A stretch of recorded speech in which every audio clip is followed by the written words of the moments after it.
ng hinihinging ransom ay puputulan po nila ng ulo.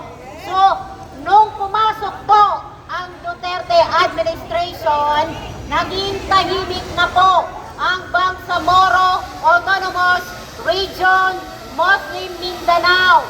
Para po sa kaalaman ng lahat, kung hindi po dumating si dating Pangulong Rodrigo Roa Duterte, hindi na po makakamtan ang tunay na kapayapaan sa Bangsamoro Autonomous Region, Muslim Mindanao.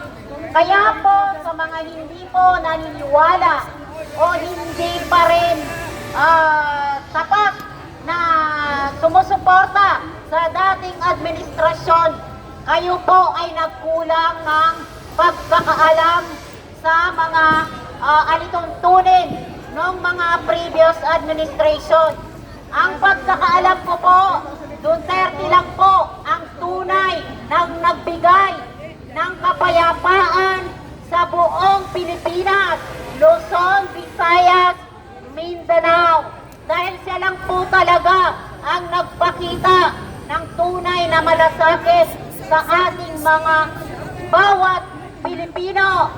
So, sa mga nandito po na hindi pa po, especially yung mga BBM vloggers na hindi pa alam kung anong tunay na pagkatao ng isang Mindanawan. Kami po mga taga Mindanawan ay tunay po na may malasakit na kahit hindi po namin kauri, Mapaluzon o Solid North kung tawagin.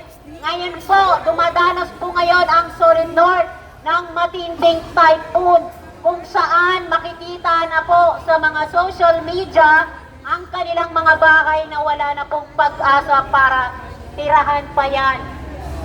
Ako po ay mananawagan sa lahat dito sa lugar na to or sa mga kongresista na kung tawagin ay Quadcom. Unang-una po ang Quadcom, mayroon bang credibility kung tawagin? Andyan po ang may isang asawa na congresswoman na ang asawa niya ay dapat maikulong dahil po may kaso na rape. Ngayon po, doon po sa mga ibang kongresista na kasalukuyan na nagyayabang, nakala mo naman kung takutin si Pangulong Duterte ay kayang-kaya nilang apakan. Hindi po yan mabasta-basta dahil sanay po yan. Kami mga taga Mindanao, hindi po kami matatakot. Kami po ay para sa karapatang pagtao, hindi po kami yung masabi lang na politician. Ako masasabi ko po mula pa ng 2015, isa po akong Duterte diehard supporter. Bakit po? Kay Tatay Digong ko lang po naramdaman ang tunay na pagmamahal, malasakit sa ating bansang Pilipinas. Sana po itong mga kongresista na to, tama na, wag na pong pakinggan si Tambaloslos dahil si Tambaloslos ay napapaligiran na po ng mga makakaliwang grupo. Yun po ay sila po kung tawagin ay ayaw ng kapayapaan sa ating bansa. Gusto nyo ba yun? Yung hindi tayo umunlad habang buhay pagdating ng araw na ang ating bayan ay malugmok na sa kahirapan, malugmok na po sa droga dahil hindi na po nila kinokontrol. Bagkos si PNP Chief Marvel ay parang pro-drug,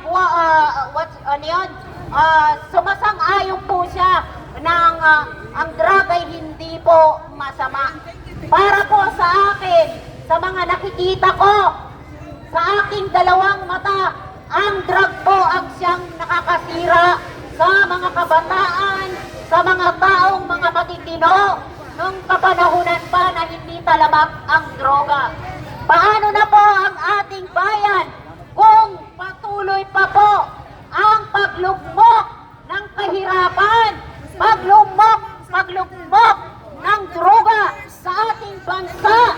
Sana po magkaisa po tayo na itong mga Quadcom ang pamimersonal sa dating Pangulong Rodrigo Roa Duterte dahil sila lang po ang tunay.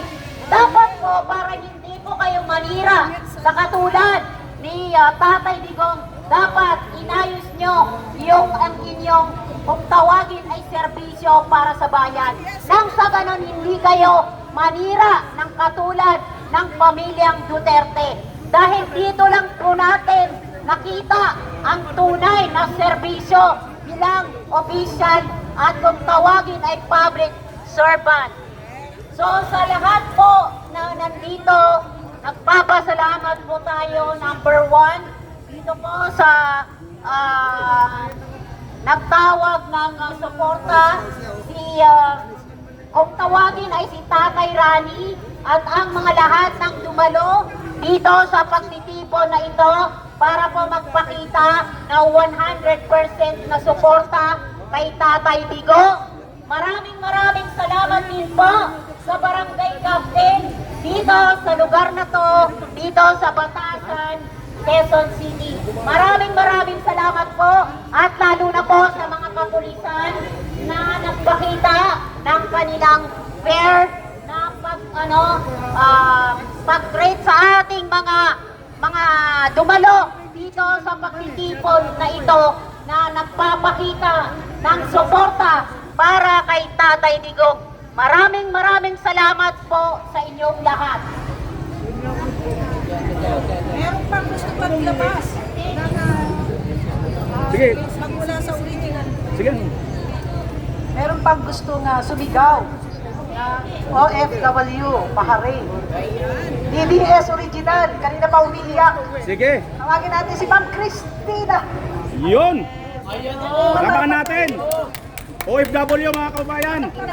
Umuwi lang yan. Araw po sa lahat, lalo na po sa ating mga DDS vloggers. Kami po ay taos-pusong nagpapasalamat at hindi po tayo nag-iwanan mula po pa nung tayo ay may pinampay si Tatay Digo. Una-una po sa lahat, pinabati ko po ang lahat ng mga kapwa ko OFWs. Mahal na mahal po namin si Tatay Digo. Alam niyo po, sumuporta kami sa war on drugs ni Tatay Digo. OFW po ako.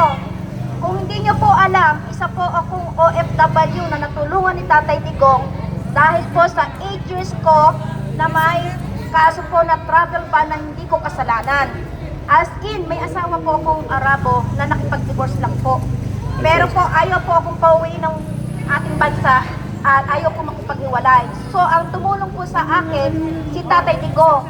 Nalapitan ko po lahat ng ahensya natin dati noon na tinulungan ako ng Philippine Embassy ng Bahrain na tinulungan na makalapit. Nung kami po'y sumulat kay Tatay Digo, wala pong isang buwan na tulungan po ako ni Tatay Digo. Yan po yung natin na totoong pagbabago, totoong serbisyo, totoong puso, totoong masa. Ngayon po, bakit po nila iniimbestigahan ang war on drugs natin na sinuportahan po ng mga OFWs? Kami mga OFWs, pinapadala namin ang mga anak namin. Ako po'y nagpapasalamat at hindi po biktima ang mga anak ko. Pero po, paano po yung ibang mga magulang na mga OFWs kung napiktima po ang mga anak nila? Napakasakit po sa atin. Ang dapat pong imbestigahan, yung mga drug lords, puser, at saka mga dealer. Yan po mga dealer po ang imbestigahan, hindi po si Tatay Digong. Sana naman po, mga taga-Congress, pakinggan nyo po kami.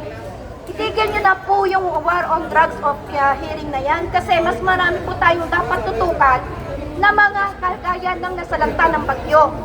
Diyan po natin i-focus, huwag nyo na kaming iligaw. Kasi nililigaw nyo na lang kami.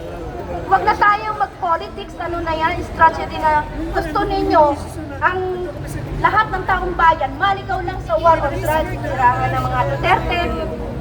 Kagaya po ni Bibi Inday Sara, dapat tulungan natin siya, is 24/7 hanggang ngayon, nagbibigay pa rin ng relief food. Ang dami po nating mga DDS na mga supporters, na mga volunteers, nandoon at kasama nila nagbibigay ng tulong para doon sa mga nasalanta ng bagyo.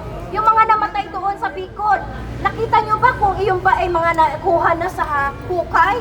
Yung po ang dapat natin tutukan, hindi po itong war on drugs neto. Itong war on drugs neto, ang kailangan natin, tutukan natin ang mga nagugutom. Yun lang po yung hinaing namin at kami po ay nagpapasalamat sa inyo. At sa lahat po na nandito, Tita Karen, Kuya Oliver, PMR, my best friend. Nasaan si Tropang Bisaya? Sila po yung mga kasama ko, ayan. Kahit na mga, ang mga banateros po, ayan po, magkakasama po yung mga banateros. Walang iwanan yung mga DDS, nandito pala marami ang mga Duterte News. Yan po, mula pa 2016 po yan, mga DDS vloggers, kami po ay nagpapasalamat sa inyo. Walang iwanan. Laban natin lahat to, laban ni Tatay Digong, laban ng Duterte family. Hindi natin sila iiwanan. Mabuhay ang mga Duterte! Duterte! Duterte! Maraming salamat po.